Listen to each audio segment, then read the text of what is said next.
안녕하십니까. 존종희 목사입니다. 12월 18일 목요일 매일 성경 묵상입니다. 시편 147편 1절로 20절입니다. 할렐루야, 우리 하나님을 찬양하는 일이 선함이요 찬송하는 일이 아름답고 마땅하도다. 여호와께서 예루살렘을 세우시며 이스라엘의 흩어진 자들을 모으시며 상심한 자들을 고치시며 그들의 상처를 싸매시는도다. 그가 별들의 수요를 세시고 그것들을 다 이름대로 부르시는도다. 우리 주는 위대하시며 능력이 많으시며 그의 지혜가 무궁하시도다. 여호와께서 겸손한 자들은 붙드시고 악인들은 땅에 엎드러 뜨리시는도다. 감사함으로 여호와께 노래하며 수금으로 하나님께 찬양할지어다. 그가 구름으로 하늘을 덮으시며 땅을 위하여 비를 준비하시며 산에 풀이 자라게 하시며 들짐승과 우는 까마귀 새끼에게 먹을 것을 주시는도다. 여호와는 말의 힘이 세다 하여 기뻐하지 아니하시며 사람의 다리가 억세다 하여 기뻐하지 아니하시고 여호와는 자기를 경외하는 자들과 그의 인자하심을 바라는 자들을 기뻐하시는도다. 예루살렘아 여호와를 찬송할지어다. 시온아 너의 하나님을 찬양할지어다. 그가 너의 문빗장을 견고히 하시고 너의 가운데에 있는 너희 자녀들에게 복을 주셨으며 너의 경내를 평안하게 하시고 아름다운 밀로 너를 배불리시며 그의 명령을 땅에 보내시니 그의 말씀이 속히 달리는도다. 눈을 양털같이 내리시며 서리를 재같이 흩으시며 우박을 떡 부스러기같이 뿌리시나니 누가 능히 그의 추위를 감당하리요. 그의 말씀을 보내사 그것들을 녹이시고 바람을 불게 하신 즉 물이 흐르는도다. 그가 그의 말씀을 야곱에게 보이시며 그의 율례와 규례를 이스라엘에게 보이시는도다. 그는 어느 민족에게도 이와 같이 행하지 아니하셨나니 그들은 그의 법도를 알지 못하였도다. 할렐루야. 아멘.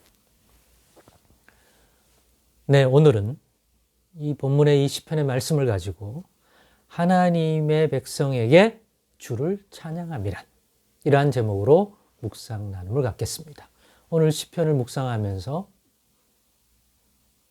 왜 우리가 우리 주 하나님 여호와 우리 주를 찬양해야 하는지 또 그를 찬양함이란 어떤 부분에서 어떤 내용에 왜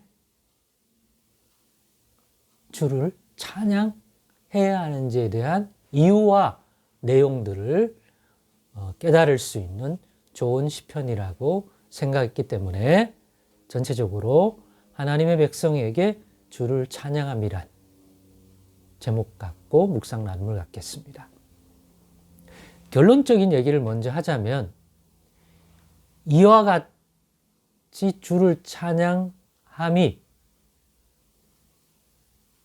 요구되는 것은 바로 오늘 본문의 20절에 있는 것처럼 그는 어느 민족에게도 이와 같이 행하지 아니하셨나니 그들은 그의 법도를 알지 못하였도다. 할렐루야. 다시 말하면 하나님의 백성은 하나님이 누구신지 우리가 왜 하나님을 찬양해야 하는지 어떤 부분에서 당연히 하나님께 찬양을 돌림이 마땅한지를 알리셨고 가르쳐 주셨기 때문에 그런 하나님을 아는 지식과 삶을 우리에게 허락하셨기 때문에 근본적으로는 모든 이 땅의 인생들이 사람만 아니라 만물이 주를 찬양하고 있고 찬양함이 마땅하지만 그 중에서도 타락하고 죄 가운데 빠진 세상 가운데서도 이러한 찬양을 마땅히 해야 하고 할 수 있는 자들이 하나님의 백성이라는 거예요. 왜요?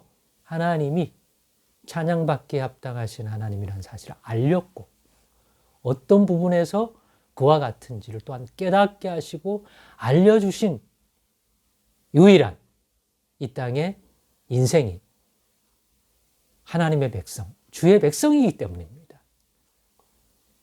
마땅히 동일하게 하나님께 그와 같이 해야 되지만 죄 가운데 빠진 사람들과 회복되지 못한 백성들은 잘 몰라요. 주를 찬양하라고 하면 왜?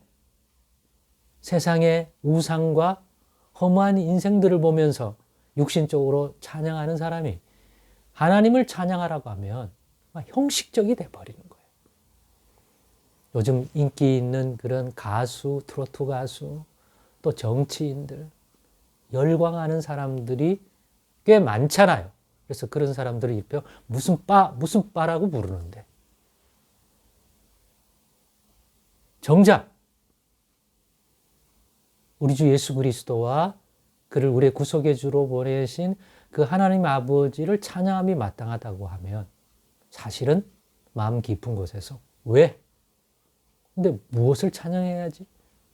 도대체 내가 찬양해야 할 이유, 나에게 무엇을 주고 있기 때문에 이런 분이 상당히 많을 것입니다. 그런 분에게 오늘 이 시편 묵상은 큰 도움이 됩니다. 그래서 하나님 백성의 주를 찬양함이란 세 가지 면에서 간단히 정리하겠습니다. 첫째는 오늘 시편 1절로 6절까지의 내용을 중심으로 보면 찬양함이, 우리 주 하나님을 찬양함이 적어도 하나님의 백성에게는 마땅하다는 것이죠. 마땅한 일이다. 왜요? 우리 하나님의 선하심과 그것들을 찬양함이 아름답고 마땅한 하나님 백성의 일이기 때문이라고 이 시인은 출발하고 있습니다.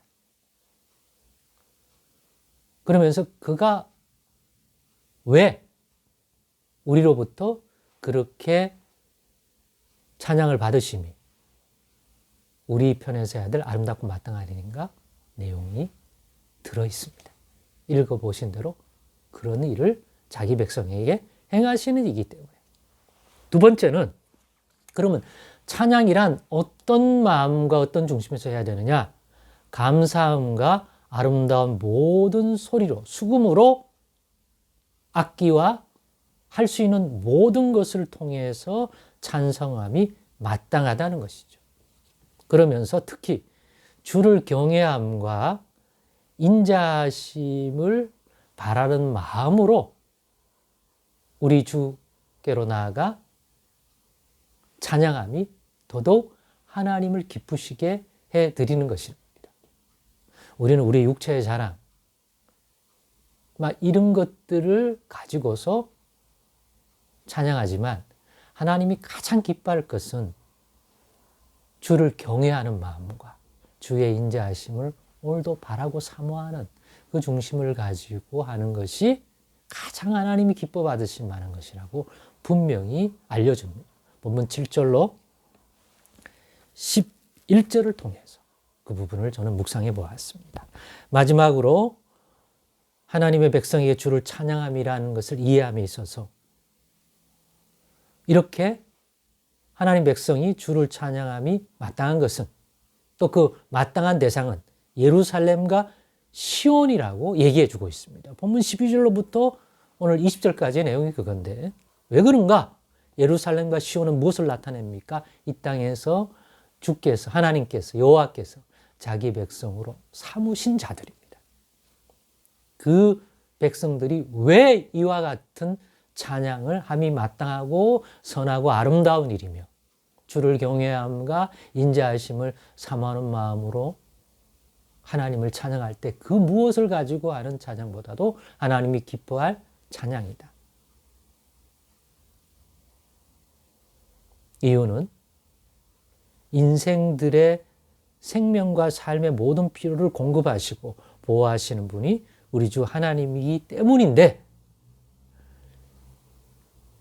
이 땅에 있는 죄 가운데 빠진 인생들은 이 부분의 진리를 깨달을 수가 없기 때문에 그러나 하나님의 백성으로 불러 언약을 맺고 자기 백성으로 삼은, 구약적으로 설명하자면 예루살렘과 시온에 거하는 백성들은 신약에 들어와서는 우리 주 예수 그리스도의 복음을 듣고 예수 그리스도를 구속의 주로 받고 하나님을 아버지라고 부르는 백성으로 새 언약을 맺고 백성된 하나님의 백성들에게는 하나님이 어떤 일을 행하시는지 우리 자신과 이 만물의 창조의 세계에 대한 것을 알려주셨기 때문에 우리는 우리와 모든 것으로 그 하나님을 베푸신 은혜를, 구원을 앞으로 베푸실 복에 대해서도 하나님이 허락하지 아니하면 생명과 복에 관한 것들 누릴 것은 아무것도 없다.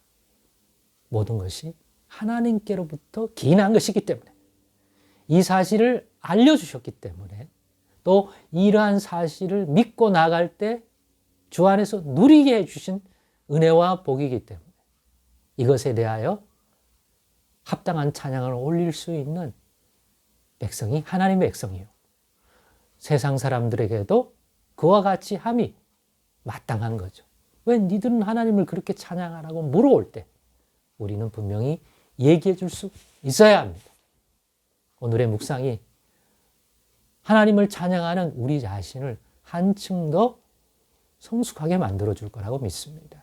찬양해야 할 이유, 어떠한 마음으로 찬양해야 되는지, 그리고 그렇게 요구하시는 까닭이 바로 그렇게 할 수 있게 가르치시고 그 진리를 알려주신 유일한 대상이 하나님의 백성으로 부르신 시온의 백성과 예루살렘과 우리 주 예수 그리스도 안에 거하는 하나님의 자녀들이기 때문인 것입니다. 감사합니다. 기도하겠습니다.